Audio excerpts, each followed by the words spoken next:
The video you're about to watch is a video I did about 14 years ago.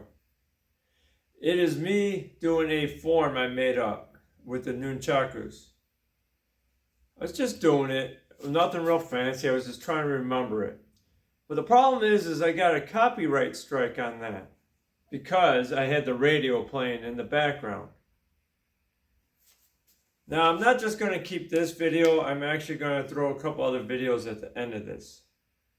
But I'm replacing the sound with part of my audiobook, Lessons from the Cage. I just got it out on Audible.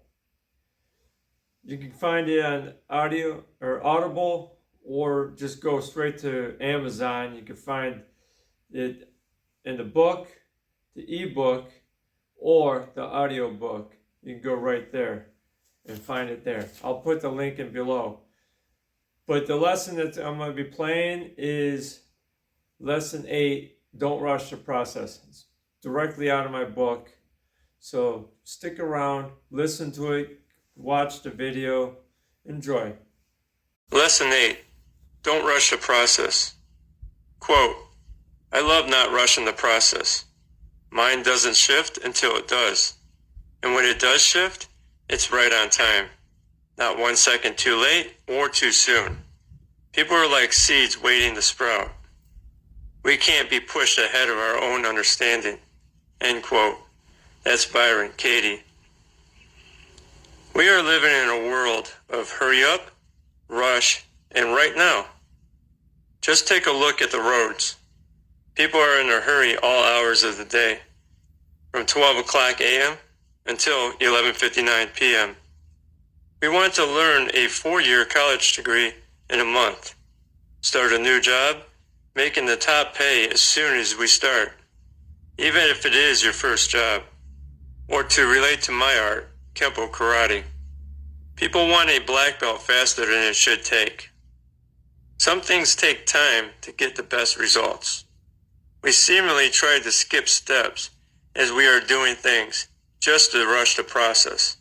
And this usually ends in mistakes that we end up having to spend more time to fix than it would have taken to do it properly the first time.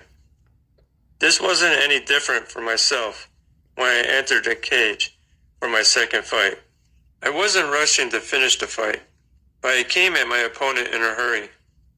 I went in the cage with aggression and a sense of urgency because of my first fight. I took my first fight into my second fight. Since my first opponent was aggressive, I wanted to be more aggressive. I'm more of a defensive fighter than an offensive fighter, but because I was pushing the idea of being more aggressive, I tired myself out by not being able to pay attention to details. When I fight defensively, I can see more openings on my opponent, creating the best chance I have to win the fight. I did not just come at my opponent aggressively on my feet. I also rushed my jiu-jitsu techniques, failing to apply a proper submission hold. My opponent kept getting out of my submission attempts because I did not have proper positioning. In Brazilian Jiu-Jitsu, there is a saying, no position, no submission. If you're not in position to even begin and secure the move, you can't apply the submission effectively. My opponent faced the same problem in one of the rounds when he had me in a lock. It's called a key lock, also known as an Americana. It is a shoulder lock. As he had it on me, he did not have the lock set up properly, resulting in frustration on his part. The result in this rushing mentality was a loss by split decision. Even though many people who have watched that fight live thought I should have won that fight. But I messed up by not making it clear enough that I had won the fight. I could have beaten my opponent before it went to a decision if I just fought my fight and followed clear, clean technique steps.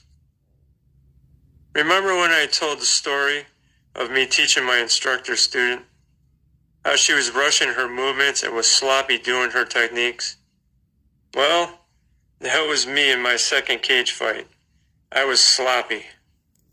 I should have, but I didn't. I did not apply my techniques properly because I was in a hurry. Quote, "It was more of me rushing my shots than anything. That's the biggest thing for me. I was making good moves, but at the end of my moves, I was rushing all of my shots. I learned a lesson." End quote. That's Dwight Howard. I can relate to that quote from Dwight Howard because I had the skills and training to compete better, but because of rushing a key part of what I was doing, I struggled but learned a lesson. I teach my karate students to slow down the learning process of each self-defense technique, kick, punch, block, or even footwork and theory, to really internalize each step along the way, to repeat those things consistently and naturally under pressure. My instructor told me about the martial arts. It should be effortless. In order to be effortless, it has to be trained properly every step of the way, no skipping steps. I tell my students, fast is slow and slow is fast. What a conundrum. Most of the time when I tell my students that, they look at me like I'm Arnold from that 1980s sitcom, Different Strokes. That old catchphrase he would commonly say, "What you talking about, Willis?"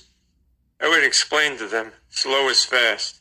When we go slow, we learn faster, and we learn it properly. Fast is slow.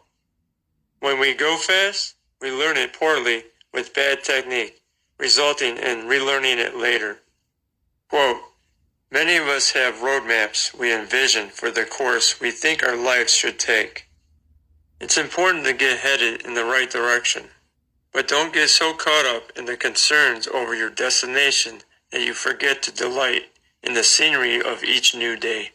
Remember that some of the secret joys of living are not found by rushing from point A to point B, but by inventing some imaginary letters along the way." End quote. That's Douglas Pagels. These are not things just reserved for sports and learning, but there is life application in this don't rush the process theory.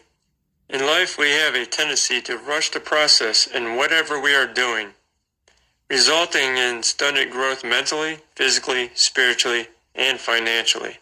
If you seek peace of mind, but still hang around stressful people and places, it will defeat any peace of mind progress.